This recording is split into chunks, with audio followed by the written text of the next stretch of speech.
Welcome. Today we're going to start talking about something new, and I figure we might as well talk about Home Depot. No, we're not going to talk about Home Depot, but I did bring some tools of the trade, if you will. We're here to talk about civil engineering today, and I usually bring these things when I'm talking to someone so I can get them some sort of understanding about civil. And the way I like to talk about civil is essentially it's probably impacted your day from the time you woke up in the morning until the time you got to where you're going. So we talk about civil, and if this is a little example of a bridge, if you rode in a car this morning, you probably went across a bridge, and so that's a civil engineer's job. If you went across that bridge or you drove on a road, you probably had pavement. So if you look at these two asphalt samples, one is a pretty coarse asphalt sample, one is a very fine asphalt sample. So this coarse one is probably really strong, but maybe not as much ride quality. And this fine one, maybe for a residential street, maybe not as strong, but pretty good ride quality. This might be on a highway, this on a residential street. Long story short, that's a transportation aspect of civil engineering.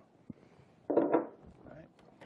And if we kept going forward, you probably encountered concrete, either concrete pavement or concrete in the foundation of your house or concrete in a column holding up a building.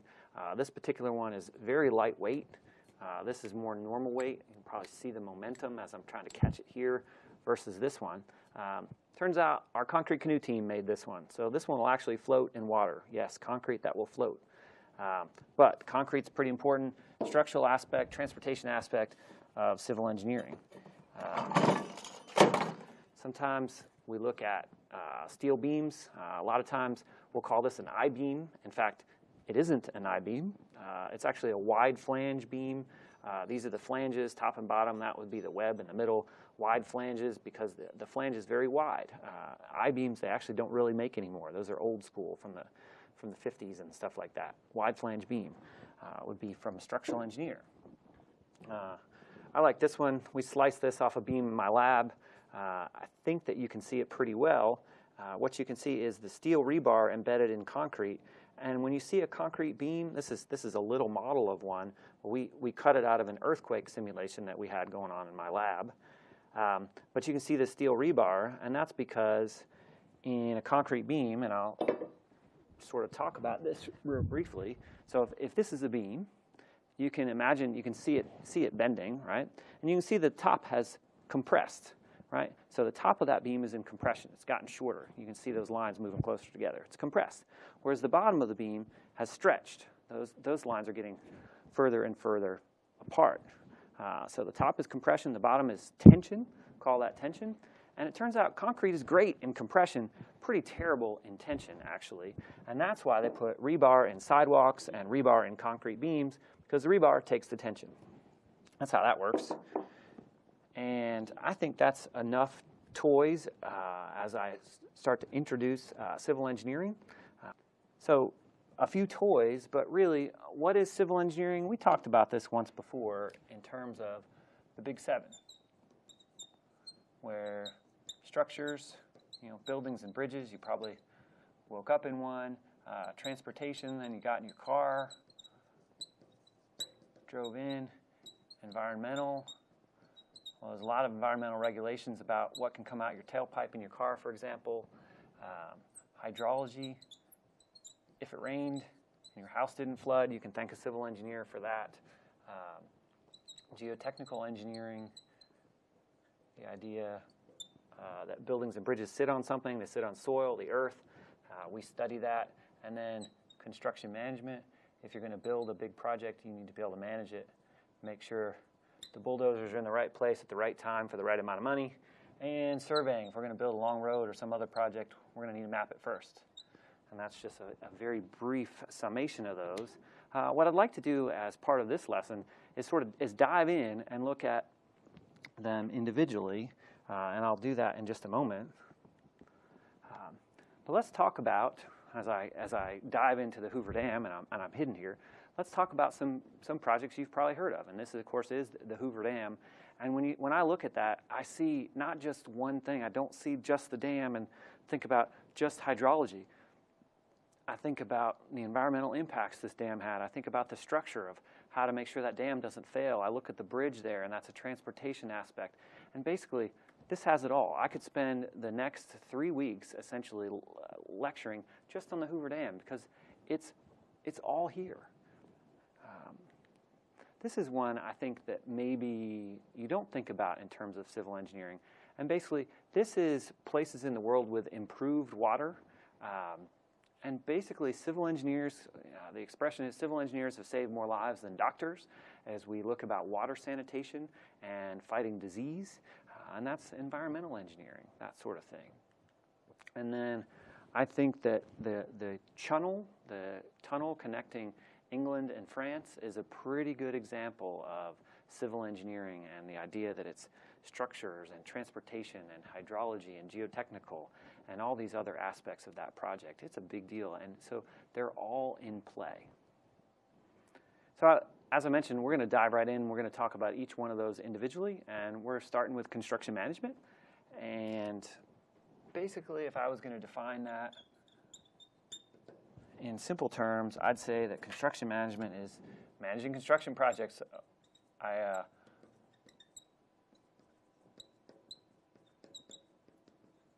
did the classic blunder. I put the definition of the words as the same words. Construction management, managing construction projects. But that is really what it is. If I was to think about the principles and topics that really come into play when we talk about construction management, these are the sorts of things I would think about. I would think about things like planning, right? Urban planners or planning jobs. I would think about financial control. You know, when we talk about managing people, budget, and schedule, then that's going to be construction management. And I just mentioned scheduling. So we can also think about a construction manager worried about inventory and worried about estimating.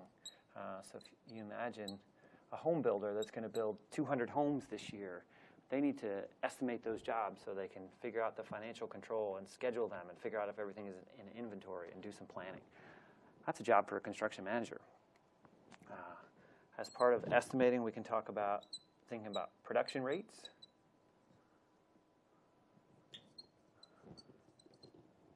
We can think about asset management, knowing I got the right bulldozer and where it is and what it's doing and how long it's going to last, and coordinating trades. You got a big commercial job, you're going to have to coordinate the mechanical, the plumbing, the electrical, all those sorts of things. The sheetrock folks, of course, sheetrock is a trademark term. It's gypsum board, right? Coordinating trades. And something newer in the pipeline for construction managers, building technology, and then something else we might want to be concerned with is construction law. So those are the big key concepts for a construction manager. That's sort of what they do. The other thing I want to talk to you about in each one of these areas is sort of specialty things that are new. So if I look at specials, new and different, maybe partially related or emerging, that's what I'm talking about when I say special. And we can talk about things like sustainable or green construction. You've probably all heard of green buildings or LEED certified buildings. Those might be handled by construction manager, at least some of those aspects. And BIM, Building Information Management, where we're going to computerize all the various information that's associated with a building and keep track of it so that we can be more efficient and provide more services. So building information management. So those are just a few aspects of construction management. And as I looked at it, I looked for good figures that talked about construction management. And if we go all the way back to our learning style stuff, maybe I should have put the figure out first and then done some of this work in here. But and this word art was probably the best one that I saw for construction management. And it'll have some of these same words that are on the left here. When I talk about permitting and occupancy and contract administration, that would be some law things and some asset management. This is the sort of thing a construction manager does. So let's jump right into the next one. Let's jump into environmental engineering. So as I mentioned, we'll dive into environmental. If I was to think about environmental, I'd think about the what being soil, water, and air, pollution, and then two key words. Prevention, that's the environmental aspect of civil engineering, and also treatment or remediation, if you want to use a bigger word. So first, try to make sure it doesn't happen. If it does happen, how do we clean it up? Right? That's the basics of environmental engineering. So if we were to look at the topics, principles and topics,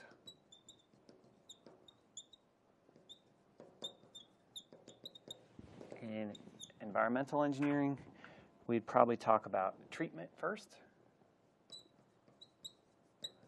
And when we talk about treatment, often we can talk about treatment of potable water.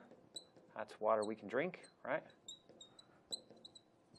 Or wastewater. We could say municipal wastewater. That's the stuff that goes down our sewers. And not just our sewers, though. It could be sewer, could be septic. For those of you who live in the Northeast, septic is very popular in terms of we run our waste through a treatment field out in the soil, and it's treated basically on site. And sewer, we're doing treatment off-site at some water treatment plant. We could also talk about industrial wastewater.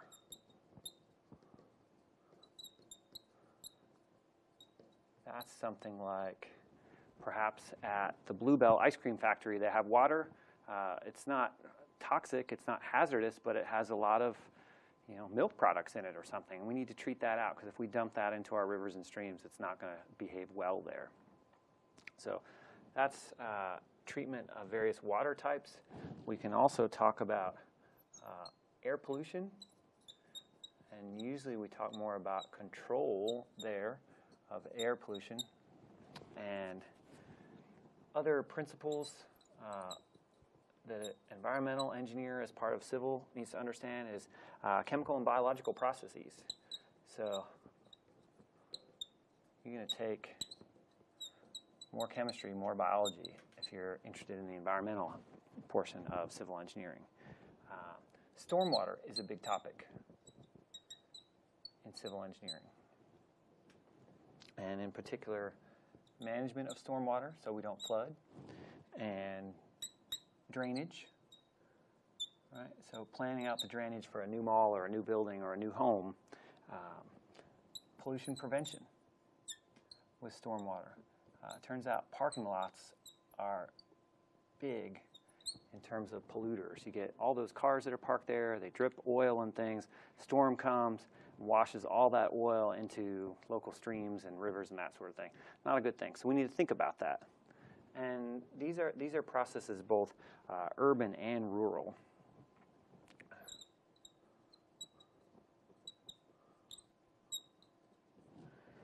And a couple other topics here. Hazardous waste. We're environmental. We want to be concerned about that. We will be concerned about it. And my question to you is, what makes something hazardous? Well, I had to ask. So I'm a structural engineer. I think we've talked about that before.